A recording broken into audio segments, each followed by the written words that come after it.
You don't need to start a business to become a millionaire. Most millionaires in the US built wealth without launching companies. They did it by growing a career. From entry level to leadership roles, I did the same. If your calling is to be a founder, great. If not, then this is your operator's manual. 7 moves that can create real wealth from a 9-to-5 job. Here's our first move.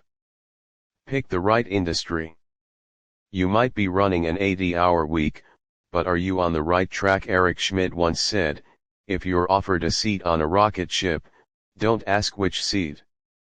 The right company in the right industry can help you break barriers. Research from Georgetown Center of Education found that your choice of industry can impact lifetime earnings way more than your college degree. Even the smartest surfers can't move if the waves aren't there. Some industries reward you with joy and fulfillment like nonprofit, education, healthcare, and some reward you with equity or other financial upside. It's not always either or, but a growing industry can change the shape of your trajectory. You might be thinking, what if I'm not in a growth-bound industry today? Does that mean game over? Not even close. It just means that that's the lever you haven't pulled yet.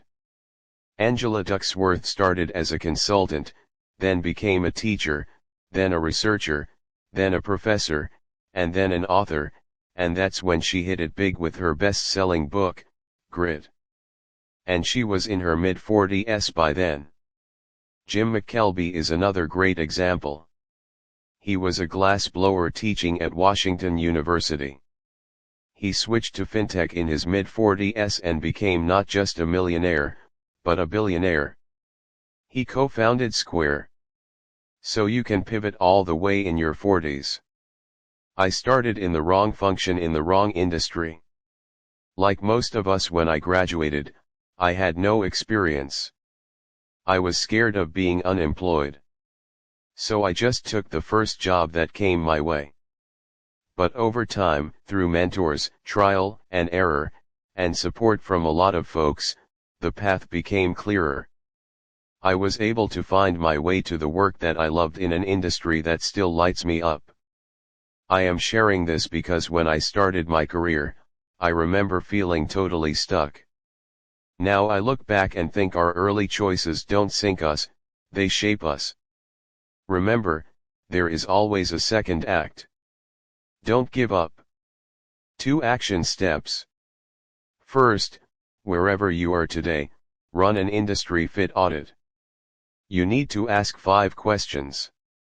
Number 1, is my industry growing faster than GDP? 2, does it reward innovation and risk-taking? 3, do employees share in the company upside? Is that the culture of that industry? 4, are there clear advancement paths? And 5, how is AI going to hurt or help the industry in the long run? Second action item, speak with at least 2 or 3 people in an industry or a company that you find interesting and learn more. Why did they pick that industry? What do their paths look like? Where is the momentum? Let's say you recognize that the industry you are in today is not a good fit for you. Well, that's great progress already, because most people don't even ask these questions. The industry that you're in today does not define your future, but it might delay it. So, that's why this is the first move. Find the right industry fit. Move number 2, choose the right path. Are you a specialist or a generalist? Behind every great career is one of 2 patterns, depth or range. David Epstein wrote this great book called Range, where he shows that in roles like product strategy, business development, or general management, where you need to synthesize C patterns and align across functions and teams, generalists tend to do very well. And meanwhile, roles that demand deep expertise in domain knowledge like neurosurgery or software architecture or quant trading, that's where specialists tend to dominate. When you are thinking about long-term career growth, here's a career evolution model to keep in mind. Phase 1, foundation, years 0 to 5. Everyone start as kind of a specialist. You need some real skills to get hired and prove value. So in first 5 years you have to build some depth. Phase 2 is when you're going to see the fork in the road. Years 5 to 10, at this point, you have two options. Option 1 is step. Double down on whatever you're doing and become the go-to expert in that specific task or role. This often leads to faster promotions and higher compensation. Option 2 is range. Use your base to branch out across functions. You're now on a generalist path. It is slower to ramp initially, but it has a much higher ceiling later on. Phase 3, accelerate on the path you've chosen. If you are a specialist, go even deeper and command premium rewards. If you're a generalist, go broader, go higher towards strategy, synthesis, integration, and leadership. What you want to avoid is getting stuck in that mushy middle called the career fog zone where you're not deep enough or broad enough to cut through the fog. Let's say you're not sure yet about which path to take. Well, that's normal. Many of us don't have it all figured out by our mid-30s or even our early 40s. The point isn't to have all the answers. It's to keep asking the right questions. Wherever you are in your journey, take the next step. Here's the action plan. Talk to someone who is 5 or 10 years ahead of you and who has chosen a path. A generalist and a specialist. Talk to both types and ask them how did they decide, what helped them grow, what do they still focus on improving. Some careers are like tunnels, others are like bridges. Either can work if you build it with intention. Your third move, build your performance engine. We think about careers in terms of our daily commute, but it's more like an F1 race. If you want to win, you need a high-performance engine. Our careers are not just about us driving on a scenic route. There are lots of folks driving on the same track, right, trying to get ahead, hair-raising turns, super high speed, brutal competition, lots of crashes. One good framework to accelerate your career in my experience is RPM. Anyone who is aspiring for a high-growth, high-reward career should monitor these 3 gauges. Reputation, production, mastery. If you want to accelerate, you have to rev all of them up. Mastery. This is your edge. Not your degree or your title, but the work that you do when nobody's watching. That extra 1% that others will skip, but you won't. You've probably heard so many stories about all these elite performers, like Tiger Woods waking up at 6 a.m. for workouts, 1,000 contacts with golf ball every single day, relentless focus on his short game. That's what mastery is about. Whether you are after depth or range, you have to work really hard to make it look really easy. The second, reputation. Reputation isn't about being liked. It's about being trusted when stakes are high. That's what others remember about you. As Warren Buffett said, it takes 20 years to build a reputation and 5 minutes to ruin it. As you get into senior positions, you realize that no matter how shiny your resume is, your reputation will matter even more. Third, production. Here's the math. We have to produce 10x more value than what we capture. We don't get to make $1 million until we have created 10 million in value for someone else. What's your action plan on revving up your RPM at the end of every week? You can ask yourself, 1. Who did I help when I didn't need to? 2. What extra value did I create for others? And 3. What did I work really hard to learn? Try to move the needle on all 3 gauges every week.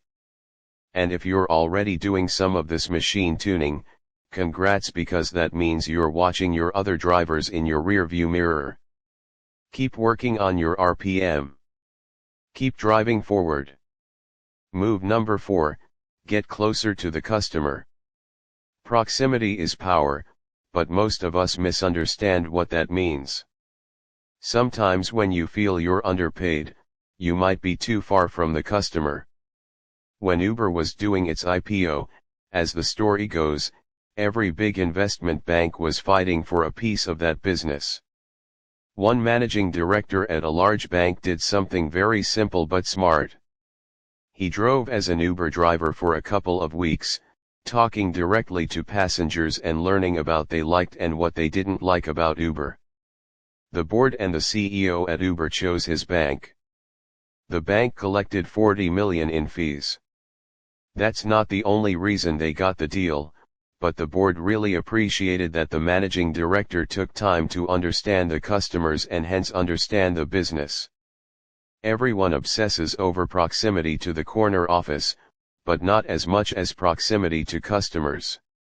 Every dollar in your paycheck and your CEO's paycheck is driven by one thing: right customers' decision to keep buying your company's products and services. The closer your work is to the customer, the more leverage you will build. Internal roles like finance, operations, and HR matter a lot as well. And you don't have to be in sales to influence revenue. If you are a financial analyst, you can unlock insights that help your company grow deeper relationships with your best customers. What if you are in IT? You can build some internal AI tools that accelerate deals. So, these are all moves that directly impact the company's bottom line, because proximity to customer isn't just about money. It's about understanding the business at its fundamental level. Here's the action plan this week. Map exactly how your role impacts the customer. How far are you? How will you bridge that distance? Find one small tangible project that gets you closer to the customer, closer to the revenue, even if you have to volunteer for it. No matter where you are in the company, you have more influence than you think. Your contributions can always move the needle. Next is move number 5. Make asymmetric bets. This type of risk can change your entire career trajectory. Sometimes if you want to grow, you have to gamble. So what is an asymmetric bet? This is a bet where your upside is high and your downside is just your bruised ego or something. Years ago I interviewed for a company that I deeply admired. It was a long intense process, like 10 to 12 interviews, and the hiring manager, who was the senior vice president, built great chemistry with me throughout the process. Even the president of the company, who was my last interview, bonded with me during the interview, and it was great. And I walked away thinking, yeah, I did pretty well. But days later, the SVP called and he said, "We'd love to hire you, but the budget is 20,000 below what you make today." And that was a big pay cut. And I almost walked away. But then I realized that this was my asymmetric bet. Even though I was super nervous, I called the president directly. Heart pounding and all, and I said, "I truly believe this company will redefine the industry. Pay me less if you have to, but we shouldn't let 20,000 stand between us." And he thought for a while, and he said, "Yep, you're right. Let's make it happen." And I got hired. Of course, they paid me 20,000 less in salary, but they sweetened the deal by giving me a little more equity. I share this not to highlight any brilliance on my part. I'm not someone who always gets it right. I fail more than most. My downside was manageable. If he said yes, I could afford that pay cut because I was single at that point. And if he said no, well, I'm happy making 20,000 more every year. But the upside was enormous. A career-changing opportunity in a company that I deeply believed in. And in fact, that company did redefine the industry and achieved a historic exit 4 years later. Here's one framework to help you assess the asymmetric bet. It's a 2x2 matrix. 1. What's the worst that could realistically happen? 2. If that happens, can I recover from it in 12 months? 3. What's the best possible outcome, the upside? And 4. Is the upside at least 5 times bigger than the downside? And now the action step. Identify 1 or 2 asymmetric bets that you can take this quarter or this year. It might be as small as pitching a bold idea or even asking your manager how you can be more successful, or as big as looking at another company or another industry. Sometimes you have to remind yourself that you already have more courage than you think. If you're seeking out videos like this one, then you're in the top tier of people who have that growth mindset, right? And for someone like you, the biggest risk might just be not taking that asymmetric risk. Move number 6, master the financial forest. Salary fills your bucket drip by drip. Investments and equity make it overflow. Think of finance as a dense forest filled with winding paths and hidden traps and buried gold. To navigate it, you need a map and a lot of discipline. And by discipline, I mean sticking to 3 core principles. Principle number 1, avoid acting rich too early. When I hit my first 6-figure salary package long back, I didn't upgrade my lifestyle. I upgraded my savings rate. My wife and I stayed in the same modest apartment in Boston and drove the same beat-up second-hand Honda Civic. It wasn't always easy, but in hindsight, it turned out to be one of the smartest moves we made. Principle number 2, automate with systems. Most of you already know this, but we all try to save what's left after spending. But the best strategy is to flip it, right? Have a savings target and spend whatever is left. Our financial success is driven by our habits, not our hopes. Automate your savings. 10%, 12%, 20%, whatever you can afford as long as they are consistent. It is smart to make the system become your willpower. And nowadays, tools like Betterment and Wealthfront make it easier than ever to build that system. Principle number 3, negotiate everything. The company Career Builder did some research and found something interesting. 70% of hiring managers expect the candidate to negotiate salary, and somehow a lot of us shy away from it for no reason. There are so many great books on the art of negotiation. One of my favorite is the book called Getting to Yes. If you're in tech or biotech or finance or any growth industry, you should take one extra step and also negotiate your equity. Learn about how companies are valued, what their current valuation is. So, if you ask, they'll tell you. Think of equity as a partial ownership, because that's exactly what it is. It makes you feel like you're fully aligned with the long-term success of the company. 2 action items on equity. First, carve out some time and learn about the world of equity. Learn about ESOP awards, RSUs, ISOs, NSOs, terms like vesting schedule or strike price, change of control provision. The more depth you have, the better you can negotiate in the long run. And second, schedule a meeting with someone who has negotiated equity successfully. Learn how to think about the trade-offs between salary and equity. And now our 7th move. Meditate to moneas. Your most important meeting is not on your calendar. You might be thinking, come on, man. I'm trying to make millions. Why are you talking about meditation? But here's the insight.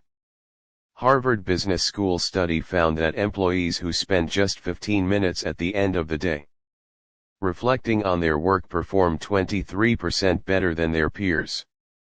Reflection cuts through noise. It sharpens your strategic thinking.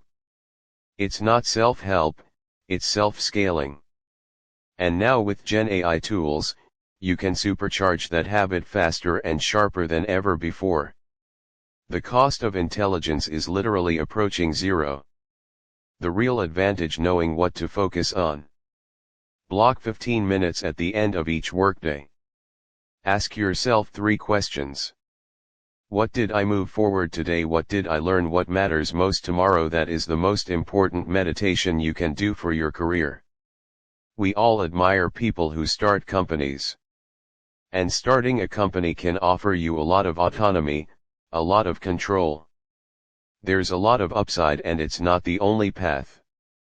Industries like software, cloud, biotech, finance, law, medicine, pharma, accounting, sports, and entertainment create millionaires every year. The Magnificent Seven companies alone have produced tens of thousands of millionaires. Employees who build wealth without starting their own businesses.